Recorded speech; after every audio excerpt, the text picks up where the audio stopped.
Hi friends, ಎಲ್ಲರಿಗೂ ನಮಸ್ಕಾರ. Welcome to the UK home cook channel. ನೀವೇನಾದರೂ ನಮ್ಮ ಚಾನಲ್ ಹೊಸದಾಗಿ ನೋಡ್ತಾ ಇದ್ದರೆ ಸಬ್ಸ್ಕ್ರೈಬ್ ಮಾಡ್ಕೊಳ್ಳಿ ಮತ್ತು ಬೆಲ್ ಐಕಾನ್ ಪ್ರೆಸ್ ಮಾಡಿ. ಇವತ್ತು ನಾವು ಉತ್ತರ ಕರ್ನಾಟಕ ಸ್ಪೆಷಲ್ ಎಷ್ಟು ಈಸಿಯಾಗಿ ಕುಕ್ಕರಲ್ಲಿ ಪುಂಡಿ ಪಲ್ಯ ಮಾಡೋದಂತ ನೋಡೋಣ. ನಾನು ಕುಕ್ಕರಲ್ಲಿ 1 ಕಪ್ ಆಗೋಷ್ಟು ತೊಗರಿಬೇಳೆಯನ್ನು ಹಾಕ್ತಾ ಇದ್ದೀನಿ. ಇದನ್ನು ನೀರು ಹಾಕಿ 1-2 ಸಲ ಚೆನ್ನಾಗಿ ವಾಶ್ ಮಾಡ್ಕೊಳ್ಳಿ. 1 ಗ್ಲಾಸ್ ನೀರು ಹಾಕಿ ಮುಚ್ಚಳ ಮುಚ್ಚಿ 3 ವಿಸಲ್ ಆಗೋವರೆಗೂ ಚೆನ್ನಾಗಿ ಬೇಯಿಸ್ಕೊಳ್ಳಿ. 3 ವಿಸಲ್ ಆದಮೇಲೆ ನೋಡ್ಬೋದು ಎಷ್ಟು ಚೆನ್ನಾಗಿ ಬೇಯ್ತಿದೆ ಅಂತ.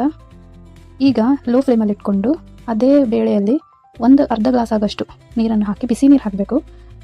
ಇದಕ್ಕೆ ಚೆನ್ನಾಗಿ ತೊಳೆದು ಕಟ್ ಮಾಡಿರೋ 2 ಕಪ್ ಆಗೋಷ್ಟು ಪುಂಡಿ ಪಲ್ಯ ಹಾಕಿ, ಮತ್ತೊಂದು ಸ್ವಲ್ಪ ಕಡಲೆ ಬೀಜ ಹಾಕಿ, 5-6 ಕೊಟ್ಟಿರೋ ಹಸಿಮೆಣಸಿಗೆ ಹಾಕಿ. ಇದು ಖಾರ ಸ್ವಲ್ಪ ಜಾಸ್ತಿನೇ ಇರಬೇಕು, ಅಂದರೆ ಚೆನ್ನಾಗಿ ಟೇಸ್ಟ್ ಬರುತ್ತೆ. ಒಂದು ಅರ್ಧ ಚಮಚ ಅರಿಶಿಣ ಹಾಕಿ, ರುಚಿಗೆ ತಕ್ಕಷ್ಟು ಉಪ್ಪು ಹಾಕಿ, ಒಂದು ಸ್ವಲ್ಪ ಕೊತ್ತಂಬರಿ ಹಾಕಿ. ಕೊತ್ತಂಬರಿ ಕೂಡ ಸ್ವಲ್ಪ ಜಾಸ್ತಿನೇ ಹಾಕಿ, ಚೆನ್ನಾಗಿ ಟೇಸ್ಟ್ ಬರುತ್ತೆ. ಮತ್ತು 1 ಚಮಚ ಆಗೋಷ್ಟು ಜೀರಿಗೆ ಹಾಕಿ. ಇದನ್ನೆಲ್ಲ ಚೆನ್ನಾಗಿ ಮಿಕ್ಸ್ ಮಾಡ್ಕೊಳ್ಳಿ.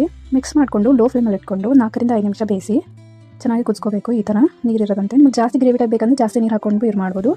ಆದಮೇಲೆ ಗ್ಯಾಸನ್ನು ಆಫ್ ಮಾಡಿ ಒಂದು 4-5 ಕೊಟ್ಟಿರೋ ಬೆಳ್ಳುಳ್ಳಿ, 3-4 ಚಮಚ ಆಗುವಷ್ಟು ಎಣ್ಣೆಯನ್ನು ಹಾಕಿ ಈ ಥರ ವುಡನ್ ಸ್ಟಿಕ್ಕಿಂದ ಚೆನ್ನಾಗಿ ಮ್ಯಾಶ್ ಮಾಡ್ಕೊಳ್ಳಿ. ಈ ಥರ ಪುಂಡಿ ಪಲ್ಯ ಕುಕ್ಕರಲ್ಲಿ ನೀವು ನಿಮ್ಮ ಮನೆಯಲ್ಲಿ ಒಂದ್ಸಲ ಟ್ರೈ ಮಾಡಿ ನೋಡಿ. ಇದು ಮಾಡೋದು ತುಂಬಾ ಸುಲಭ ಮತ್ತು ಟೇಸ್ಟ್ ಅಂತೂ ತುಂಬ ಚೆನ್ನಾಗಿರುತ್ತೆ. ಪುಂಡಿ ಪಲ್ಯ ರೊಟ್ಟಿ ಜೊತೆ ತಿನ್ನಲು ರೆಡಿಯಾಗಿದೆ. ಈ ರೆಸಿಪಿ ನಿಮಗೆ ಇಷ್ಟ ಆದರೆ ಲೈಕ್ ಮಾಡಿ, ಶೇರ್ ಮಾಡಿ ಮತ್ತು ಕಮೆಂಟ್ ಮಾಡಿ.